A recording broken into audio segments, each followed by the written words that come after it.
రేఖా Gupta ABVP విద్యార్థి సంఘంలో క్రియాశీలక పాత్ర పోషించారు. విద్యార్థి పోరాటాల్లో చురుగ్గా పాల్గొని వెలుగులోకి వచ్చారు. ఏబీవీపీ నుంచి బీజేపీలో చేరారు.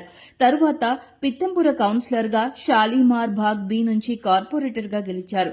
స్థానిక ప్రజలకు ఎప్పుడూ అందుబాటులో ఉండే నాయకురాలిగా, సౌమ్యురాలిగా పేరు తెచ్చుకున్నారు. ఇవన్నీ సీఎం ఎంపికలో రేఖా గుప్తాకు కలిసి వచ్చాయని బీజేపీ వర్గాలు వెల్లడించారు. 2 సార్లు ఓడి మూడోసారి గెలిచిన రేఖా గుప్తా రాజకీయ జీవితంలో రేఖా గుప్తా అనేక ఒడిదొడుకులు ఎదుర్కొన్నారు. షాలీమార్ బాగ్ శాసనసభ నియోజకవర్గం నుంచి 2015-2020 ఎన్నికల్లో బీజేపీ ఎమ్మెల్యే అభ్యర్థిగా పోటీ చేసి ఓడిపోయారు. 2025లో అదే నియోజకవర్గం నుంచి బంధన కుమారిని 29,000కు పైగా ఓట్ల తేడాతో ఓడించి తొలిసారి శాసనసభకు ఎన్నికయ్యారు. రేఖా గుప్తా బీజేపీలో ఎన్నో బాధ్యతలు నిర్వర్తించారు. బీజేపీ ఢిల్లీ శాఖ ప్రధాన కార్యదర్శిగా పనిచేశారు. పర్వేష్ను కాదని రేఖకు ఎందుకంటే ఢిల్లీ ముఖ్యమంత్రిగా రేఖా గుప్తా ఎంపిక వెనుక బీజేపీ భారీ కసరత్తు చేసింది.